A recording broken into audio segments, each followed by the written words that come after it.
नमः शिवाय। मैं हूं ज्योतिर्विद पंडित दीपक दुबे और उपस्थित हूं आपके साथ 4 मई से 10 मई का साप्ताहिक राशिफल लेकर। राशिफल प्रारंभ करूं उससे पहले महत्वपूर्ण सूचना दे दूं एक दो। पहला ये कि 16 मई को शनि अमावस्या, शनि जयंती है, शनिवार का दिन पड़ रहा है। बहुत ही महत्वपूर्ण दिन है।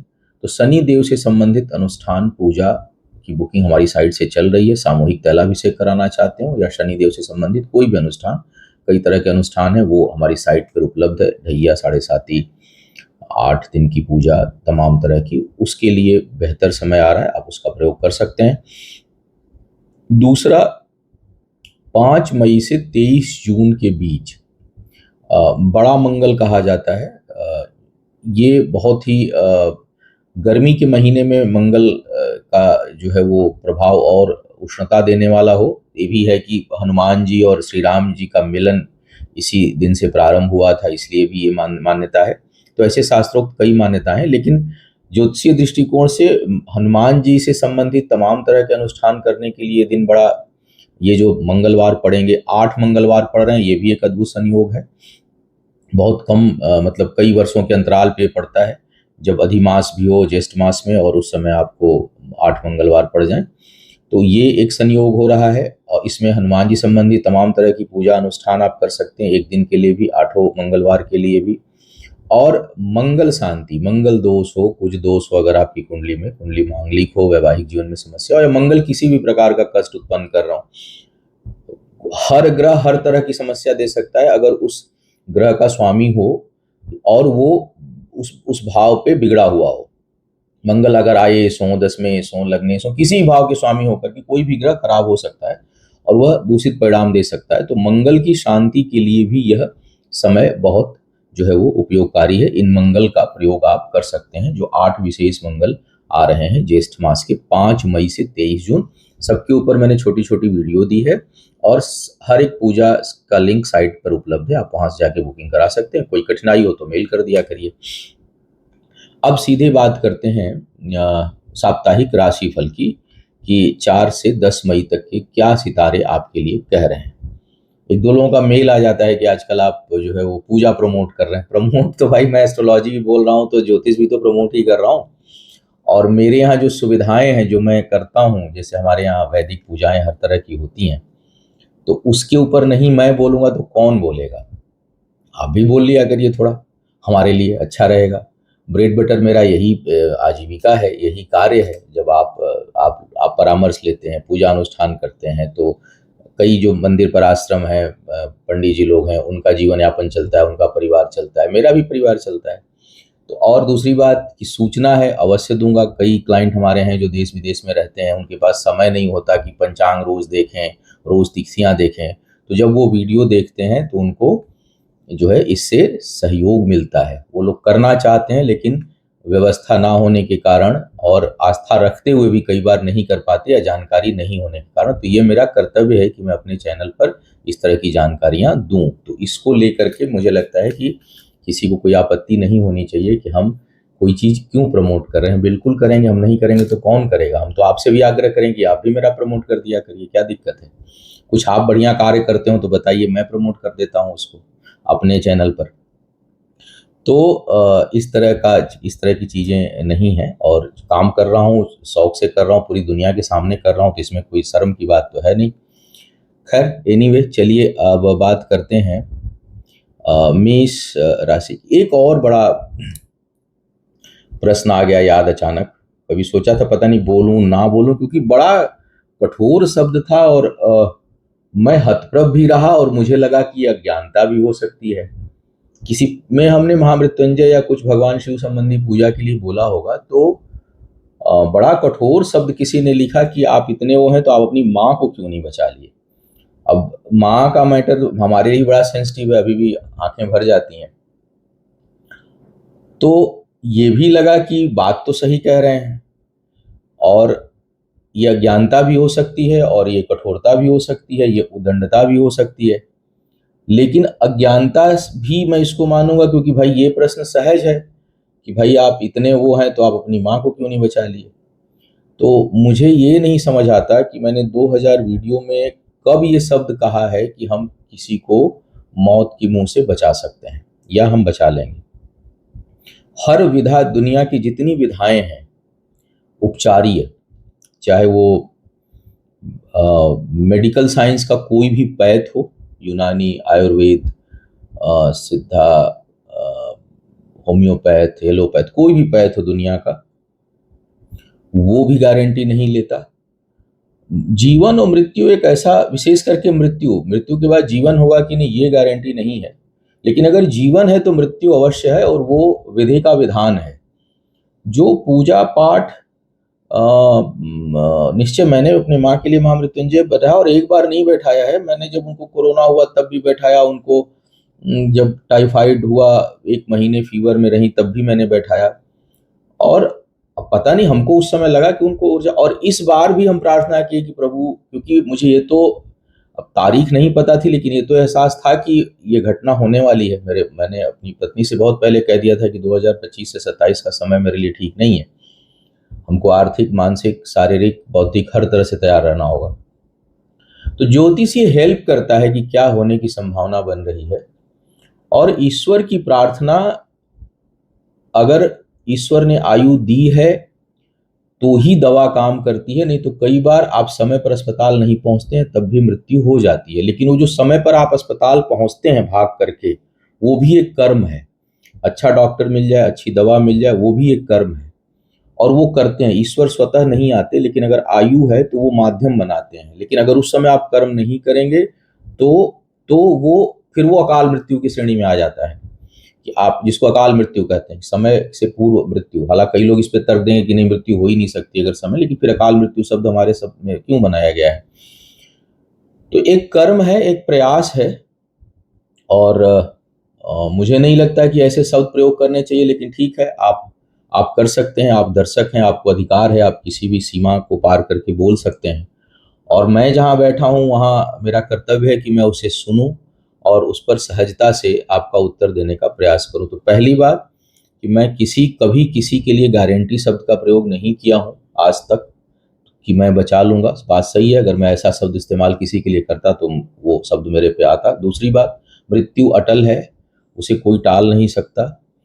अकाल मृत्यु, कष्ट, उसको कम करने के उपाय तमाम शास्त्र देते हैं। जैसे अगर बहुत तेज सर दर्द कर रहा है तो हर पैथ में सिस्टम है कि आपके सर दर्द को कम कर दे, आपके बुखार को उतार दे, हर पैथ में सिस्टम है।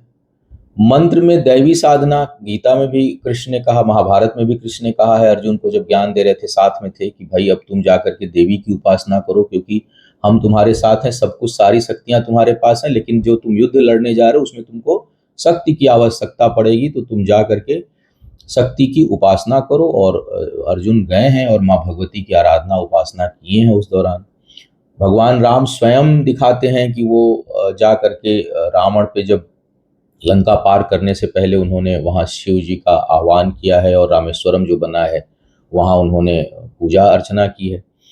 तमाम तरह के जो अस्त्र शस्त्र उपलब्ध हुए वो दैवीय शक्तियों के कारण होते हैं। तो हम उस पैथ में, उस सिस्टम में विश्वास करते हैं और हम उसे करते हैं। लेकिन हम ये भी जानते हैं कि मृत्यु अटल है, और जो भी इस पृथ्वी लोक पर जीव, जड़, कुछ भी, माने जड़ भी, अगर कोई पहाड़ है, नदी है, समंदर है, पृथ्वी ही है, ये सभी विलुप्त हो जाने वाले हैं। बस समय का फेर होगा कि कोई, किसी का जीवन 12 दिन है, जैसे मच्छरों का होता है 12 से 16 दिन, और पृथ्वी और सूर्य का करोड़ों वर्ष है, लेकिन विलुप्त सबने होना है। तो इस सत्य को भी मैं जानता हूं। तो मुझे लगता है कि शायद अब आपको ये बात समझ में आ गया होगा। और ये प्रश्न पढ़ के थोड़ा सा धक्का भी लगा था, लेकिन मुझे लगा कि नहीं, ऐसे प्रश्न पूछे जा सकते हैं मुझसे जहां मैं बात करता हूं वहां, और मुझे इसे सहजता से ही लेना चाहिए। मुझे लगता है लंबी बात हो गई, लेकिन कुछ चर्चा हो जाती है तो अच्छा ही रहता है। साप्ताहिक राशिफल एक केवल राशिफल बताने का नहीं, बल्कि संवाद का भी माध्यम है, और इसमें प्रयास करता हूं कि कुछ चीज़ें ऐसी बताऊं जो अपने अनुभव के आधार पर हो, या कभी कुछ आपके प्रश्न हो तो उसका उत्तर दे सकूं। बहरहाल आइए राशिफल की बात करते हैं, भोलेनाथ का नाम लेकर के। सबसे पहले मेष वालों की बात किया जाए। मेष वालों के लिए इस सप्ताह के पहले हिस्से में पारिवारिक जीवन में थोड़ी बहुत कठिनाई दिखाई दे रही है। परिश्रम खूब होगा, भटकाव भी दिखाई दे रहा है और परिश्रम के अनुसार उतना परिणाम नहीं मिलेगा। हालांकि तर्क शक्ति बहुत अच्छी है। किसी भी तरह से बचत को लेकर के जो है वो खूब प्रयास करेंगे और बचत करने में समर्थ भी होंगे, लेकिन तब भी बचत करने के बावजूद, पद प्रतिष्ठा मिलने के बावजूद, बौद्धिक क्षमता बेहतर होने के बावजूद आय संबंधी कुछ न कुछ तनाव, चिंता किसी न किसी कारणवश रहेगी और परिश्रम अधिक करना होगा। यात्राओं में चोट चपेट या दुर्घटना के आसार दिखाई दे रहे हैं, आपको थोड़ा सावधान रहना चाहिए। सप्ताह का जैसे मैंने कहा कि पहला हिस्सा थोड़ा सा पारिवारिक जीवन में कष्ट, स्वास्थ्य को लेकर के परेशानी, मध्य भाग में घर परिवार के किसी सदस्य के कारण आपके कार्य में रुकावट, आपके स्पीड में बाधा। अंतिम भाग थोड़ा जो है वो बेहतर है, उसमें शुभ समाचार प्राप्त होंगे और करियर में उन्नति होगी। संतान प्राप्ति की जो लोग इच्छुक हैं उनके लिए कठिनाइयां अभी पीछा नहीं छोड़ रही हैं। विवाह इत्यादि करने के योग्य लोगों को अभी प्रयास नहीं करना चाहिए और अपने संबंधों को, वैवाहिक रिश्ते को संभालने की आवश्यकता आपको पड़ सकती है। शत्रु जो है वो थोड़ा हावी हो सकते हैं, अतः उधर ध्यान दें। अगर कोई वाद विवाद है तो विशेष ध्यान देने की आपको आवश्यकता है। वृषभ वालों की बात करूं तो यह सप्ताह बहुत ऊर्जा से भरा हुआ है। हालांकि शिक्षा प्रतियोगिता में कुछ न कुछ कठिनाई आपको महसूस होगी, लेकिन ऊर्जावान रहेंगे। सप्ताह के पहले हिस्से में अगर मैं देखूं तो कार्य व्यापार में वृद्धि का बहुत अच्छा योग बन रहा है, नए अवसर भी प्राप्त होंगे आपको। अंतिम भाग में थोड़ा करीबी, मध्य भाग में थोड़ा करीबी लोगों को कष्ट, लेकिन अंतिम भाग में पुनः भाग्य का साथ और पराक्रम पुरुषार्थ में खूब वृद्धि का योग आपके लिए बना हुआ है। बचत करने में समर्थ होंगे, आय के स्रोत एक से अधिक हो इसकी अच्छी संभावना दिखाई दे रही है। स्थान परिवर्तन से लाभ का योग आपके लिए बन रहा है। आय और व्यय में संतुलन बना रहेगा। जो लोग विवाह के योग्य हैं उनके लिए भी यह समय अच्छा है और दरवाजा खटखटा रहा है। जो लोग विवाह करना चाहते हैं, प्रेम संबंध के लिए भी यह समय अनुकूलता लिया हुआ है। जमीन जायदाद के मामले में थोड़ा संभल कर व्यवहार करें और उसमें कोई एग्रेशन ना दिखाएं, कोई उतावलापन ना दिखाएं और बढ़ चढ़ करके इन्वेस्ट जो है वो संपत्ति के ऊपर ना करें दिखावे के चक्कर में, अन्यथा बड़ी परेशानी हो सकती है। मिथुन वालों की बात की जाए, मिथुन वालों के लिए परिश्रम का खूब परिणाम मिलता हुआ दिखाई दे रहा है। शिक्षा प्रतियोगिता में अच्छी वृद्धि इस समय हो। कार्य क्षेत्र पर तेज टकराहट का जो है वो संकेत है। अपने साथ काम करने वाले लोगों से, अपने उच्च अधिकारियों से तेज टकराहट, वाद विवाद की संभावना बनी हुई है। कार्य व्यापार से के संबंध में अगर कहीं दूर दराज की यात्रा कर रहे हैं तो उसमें भी कहीं छोटी मोटी घटना दुर्घटना या वहां भी विवाद की स्थिति उत्पन्न हो, इसकी संभावना बहुत प्रबलता से बनी हुई है। सप्ताह का जो पहला हिस्सा है उसमें थोड़ा धन हानि है, कर्ज लेने से बचें। मध्य भाग जो है वो ऊर्जा देने वाला है, उसमें नए निवेश की संभावना बनेगी और अंतिम भाग में अचानक बेहतर धन लाभ की संभावना बनी हुई है। शिक्षा प्रतियोगिता में सफलता का अच्छा योग है। आय के स्रोत एक से अधिक हों और आय के लिए आप विशेष रूप से प्रयास करें, इसकी भी अच्छी संभावना दिखाई दे रही है। कहीं कोई शत्रुता है, कोई वाद विवाद है तो उसमें आपको विजय प्राप्त होगी और जो लोग बेरोजगार हैं उनके लिए नौकरी लगने की भी अच्छी संभावना बनी हुई है। अब बात करते हैं कर्क वालों की। कर्क वालों के लिए देखूं तो इस समय सप्ताह का जो पहला हिस्सा है उसमें शिक्षा प्रतियोगिता में सफलता के बहुत अच्छे आसार दिखाई दे रहे हैं। बड़ा क्रिएटिव माइंड रहेगा और हो सकता है कुछ नया विचार कौंधे अपने कार्य क्षेत्र में और कुछ नई योजनाएं बनाएं, उसमें सफल हों और वो उसको आप इम्प्लीमेंट भी करें। तो यह एक क्रिएटिव सप्ताह कहा जा सकता है जिसमें आपकी जो रचनात्मकता है वो चरम पर होगी और आप उसको कुछ बेहतर करेंगे। जो भी आप कर रहे हैं उसमें कुछ और अच्छा करने में सफल होंगे। कार्य क्षेत्र में खूब प्रभाव और दबदबा है। उन्नति का प्रबल योग बना हुआ है। पद प्रतिष्ठा में भी वृद्धि का योग है। स्थान परिवर्तन से लाभ का योग दिखाई दे रहा है इस समय। कहीं वाद विवाद है तो उसमें आपको विजय प्राप्त होगी। जमीन जायदाद से जुड़े कामों में आपका धन खर्च हो सकता है और पारिवारिक जीवन में थोड़ी बहुत कठिनाई या घर परिवार का कोई सदस्य शत्रुवत व्यवहार करे, इसकी संभावना से इनकार नहीं किया जा सकता। धन खर्च करते समय लगातार सावधानी बरतनी है। पेट से संबंधित कष्ट, रोग परेशान कर सकते हैं, आप थोड़ा अपने खान पान पर विशेष ध्यान देंगे। सिंह वालों की बात किया जाए, सिंह वालों के लिए मिला जुला सप्ताह है, जहां एक और करियर जो है वो उठान पर होगा, उसमें उन्नति का योग है, उच्च अधिकारियों का खूब सहयोग है, वो चाहेंगे भी कि आप आगे बढ़ें। उसके साथ साथ अगर देखूं तो मेहनत परिश्रम जितना आप किए हैं उसके परिणाम मिलने के भी आसार बन रहे हैं, लेकिन भाग्य कहीं ना कहीं रोकेगी आपको। भाग्य जो है वो कहीं ना कहीं रोकेगी, क्योंकि मंगल की स्थिति अच्छी नहीं है। और अगर स्थायी कुंडली में मंगल जिनके ऐसे हों, क्योंकि अभी मैं मंगल पूजा को प्रमोट कर रहा हूँ, बता रहा हूँ कि जो 8 मंगल हैं बड़े उपयोगी हैं, 5 मई से लेकर 23 जून तक के। तो अगर आपके स्थायी कुंडली में भी मंगल की यही स्थिति हो, यानी मंगल जो है वो बैठे हुए हों आपके दूसरे घर में, आपके चतुर्थ भाव में, आपके अष्टम भाव में, विशेष करके मंगल अगर अष्टम भाव में अगर किसी के बैठे हों सिंह वालों के लिए, तो उनके भाग्य में बड़ा अवरोध उत्पन्न होता है। तो आओ, आपको चाहिए कि जरूर मंगल शांति की पूजा आप करें, और हमेशा मंगल हनुमान जी की भी आराधना किया करें, मंगल शांति की पूजा करें। भाग्य का साथ नहीं है, शनि मंगल की युति भी बनी हुई है और वो लंबे समय केवल इस सप्ताह की नहीं है, तो चोट चपेट से थोड़ा सा सावधान रहिएगा। विशेष करके जो सप्ताह का अंतिम भाग है वो स्वास्थ्य के लिए बिल्कुल ठीक नहीं, क्योंकि उस समय चंद्रमा का गोचर भी ठीक सहयोगी नहीं रहेगा।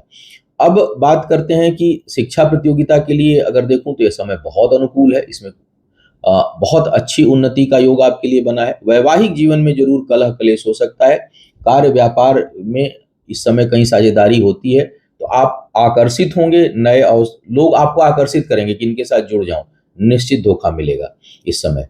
तो आप थोड़ा सा दूसरों के आकर्षण में आकर के कोई व्यापार प्रारंभ मत करिएगा, चाहे महिला हो या पुरुष, तो इसका आपने ध्यान रखना है। कन्या वालों की बात कर ली जाए, कन्या वालों के लिए समय बहुत अनुकूल नहीं है, छोटी मोटी यात्राएं हो सकती हैं दूर की। भाग्य पक्ष का हालांकि साथ है, लेकिन स्वास्थ्य जो है वो कुछ न कुछ आपका गड़बड़ हो सकता है। आप अपने पेट और पेट के निचले हिस्से का विशेष ध्यान रखें, पेट से लेकर पैर तक की स्थिति ठीक नहीं है, तो ये जो है स्वास्थ्य के दृष्टिकोण से ठीक नहीं है। सप्ताह का मध्य भाग कुछ विशेष अवसर, सुखद समाचार और उन्नति का योग दर्शा रहा है। कार्य क्षेत्र में आपका दबदबा और प्रभाव रहेगा। शत्रु इस समय होंगे कोई, तो वो परास्त होंगे। इसके साथ साथ अगर देखा जाए तो अ, स्वास्थ्य और यात्राओं में, विशेष करके यात्राओं में धन खर्च का अधिक योग इस समय आपके लिए बना हुआ है। विवाह के जो लोग योग्य हैं उनके लिए समय खट्टे मीठे अनुभव देगा, बहुत अच्छा नहीं है, और कुछ लोगों को के लिए तेज टकराहट, वाद विवाद की भी संभावना जो है वो सितारे बना रहे हैं। अब तुला वालों की बात किया जाए, तुला वालों के लिए परिश्रम बहुत करेंगे तब जाके परिणाम मिलेगा। हालांकि तर्क शक्ति अच्छी है, भाग्य पक्ष बेहतर है, और व्यापार के क्षेत्र में जो लोग हैं उनको कुछ हद तक सफलता इस समय मिले, इसकी संभावना बन रही है। नए कार्य व्यापार प्रारंभ होने की भी अच्छी संभावना दिखाई दे रही है।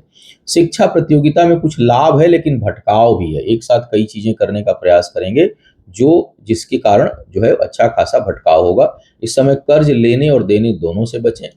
सप्ताह के पहले हिस्से में थोड़ी बहुत मानसिक अशांति संभव है, लेकिन सप्ताह का मध्य भाग और अंतिम भाग यह अच्छी उन्नति, उत्साह में वृद्धि, भाग्य में वृद्धि और कार्य क्षेत्र में विस्तार के संकेत दिखा रहा है। तो सप्ताह ज्यादातर बेहतर है, बस परिश्रम थोड़ा सा बढ़ा दीजिए और स्वास्थ्य का थोड़ा आपको ध्यान रखना है। और वृश्चिक वालों की बात की जाए, वृश्चिक वालों के लिए सप्ताह के पहले हिस्से में कोई सुखद और शुभ समाचार प्राप्त हो सकता है। लंबे समय से कोई काम रुका हो, जिसकी आपको अधीरता से प्रतीक्षा हो, तो वो अवश्य पूरा हो, इसकी बहुत अधिक संभावना ये राशिफल में सितारे दिखा रहे हैं। थोड़ा सा क्रोध की अधिकता रहेगी, संतान के साथ टकराहट की संभावना है, वैचारिक मतभेद या वाक युद्ध हो सकता है, लेकिन आय के स्रोत एक से अधिक हो, इसके लिए अच्छी संभावना है। बेरोजगार जो लोग हैं, नौकरी के लिए तलाश कर रहे हैं, उनके लिए नौकरी मिलने की संभावना है। हालांकि संतुष्टि नहीं रहेगी, आय जैसा आप चाह रहे हैं वैसा ना रहे, ये योग भी है। सप्ताह के अंतिम भाग में थोड़ा सा सावधान रहिएगा, आपका हृदय का क्षेत्र जो है वो संक्रमण का शिकार हो सकता है, तो किसी प्रकार की जो है वो संक्रामक बीमारी की संभावना सप्ताह के अंतिम भाग में बन रही है। बाकी मामलों में समय कार्य व्यापार के दृष्टिकोण से ठीक है। जमीन जायदाद से जुड़े काम अभी खरीदें बिल्कुल नहीं, बेचना चाहते हैं तो बेच सकते हैं। बात किया जाए धनु वालों के लिए, धनु वालों के लिए बहुत ही प्रभावशाली समय है।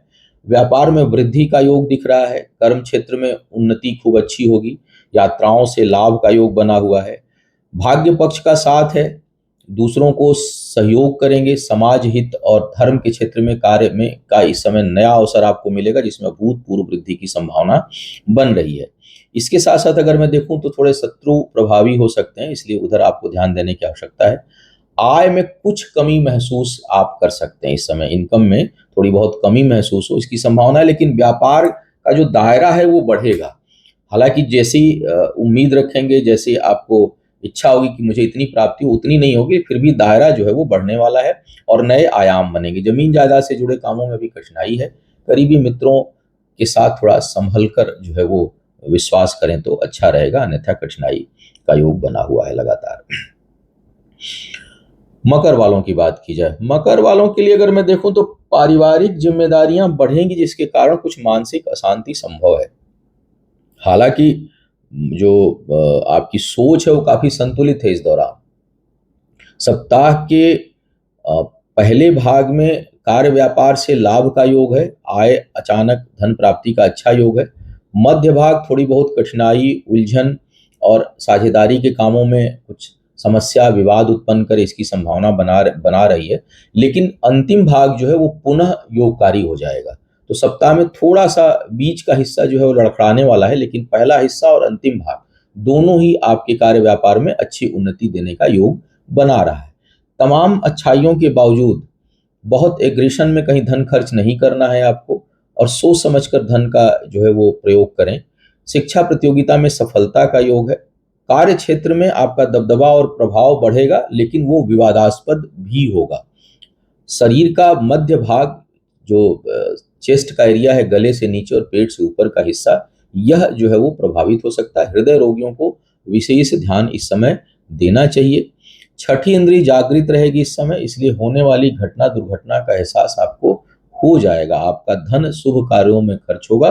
वाणी लेकिन कभी कभी दूषित हो सकती है, कभी कभी बहुत अच्छा बोलेंगे लेकिन कभी इतना कड़वा बोल देंगे जो आपके लिए नुकसानदायक होगी, तो इस पर आपको नियंत्रण करने की आवश्यकता है। अब बात करते हैं कुंभ वालों की। कुंभ वालों के लिए यह सप्ताह शिक्षा प्रतियोगिता में जबरदस्त सफलता का योग बना रहा है। सप्ताह का पहला हिस्सा घर में सुखद समाचार, नई संपत्ति, नई चीजों का आगमन, सुखद भौतिक सुख सुविधाओं में जबरदस्त वृद्धि का योग इस समय आपके लिए बनाया हुआ है। धन खर्च भी है, लेकिन आय भी काफी अच्छी है और कुछ मामलों में आय अप्रत्याशित भी हो सकती है कुछ लोगों के लिए। सप्ताह का जो अंतिम भाग है वो यात्राओं के लिए सुखद है, यात्राओं में धन खर्च हो, लेकिन स्वास्थ्य थोड़ा बहुत नासाज हो सकता है। बहुत ज्यादा तो नहीं, लेकिन थोड़े बहुत नासाज स्वास्थ्य हो जाए इसकी संभावना है। सब विवाह के लिए समय बहुत अच्छा नहीं है। जीवन साथी या जीवन संगिनी के साथ तेज विवाद कुछ लोगों का हो, ऐसी संभावना बन रही है। लेकिन भौतिक व्यक्तिगत रूप से भौतिक सुख सुविधाओं का और व्यक्तिगत सुखों में काफी वृद्धि हो, इसके लिए सप्ताह बहुत अच्छा है। कार्य व्यापार में संभल कर चलने की सलाह दूंगा और अति विश्लेषण से बचें। किसी भी मामले में बहुत ज्यादा ओवर एनालिसिस जो है वो नुकसान करेगी आपके लिए। मीन वालों की बात करते हैं। मीन वालों के लिए कार्य क्षेत्र में खूब प्रभाव बढ़ा हुआ है। पिता या पिता तुल्य लोगों का खूब सहयोग होगा। इस समय कोई शिक्षा प्रतियोगिता है तो उसमें जबरदस्त सफलता का योग आपके लिए बना हुआ है। वाणी बहुत प्रभावशाली है और एक अपराजेय योद्धा की तरह जो है आप किसी भी समस्या से आगे बढ़ने और निकलने में समर्थ होंगे। यात्राओं में थोड़ा बहुत कष्ट और भटकाव का योग जरूर है। सप्ताह का जो पहला हिस्सा है उसमें कुछ विशेष सफलता का योग बन रहा है। मध्य भाग में यात्राओं का योग है जो सुखद और सफल होगी। अंतिम भाग आय के लिए बहुत अच्छा है और संतान से सुख प्राप्ति का योग बनेगा। मित्रों का खूब सहयोग है और मित्रों के साथ या मित्रों के लिए कहीं जो है वो उत्सव में भाग लेने का भी जो है अवसर आपको प्राप्त होगा। नए व्यापार या नई साझेदारी में कहीं धन मत लगाइएगा और विवाह के योग्य हैं तो थोड़ा ठहर जाइए, क्योंकि उसके लिए समय ठीक नहीं है। या प्रेम संबंध में है तो ये समय कमिटमेंट करने के लिए अच्छा नहीं है, क्योंकि मुझे लगता है कि ये अगर इस समय होता है तो लंबा चलेगा नहीं। इस तरह के सितारे संकेत दे रहे हैं। तो यह था इस सप्ताह का संभावित राशिफल। उम्मीद है आपको मार्गदर्शन मिला होगा। आपका आने वाला समय शुभ हो, आयु आरोग्य और ऐश्वर्य की वृद्धि हो। इन्हीं शुभकामनाओं के साथ आपसे विदा लूंगा। पुनः मुलाकात होगी किसी नए विषय पर। तब तक के लिए मुझे आज्ञा दीजिए। ओम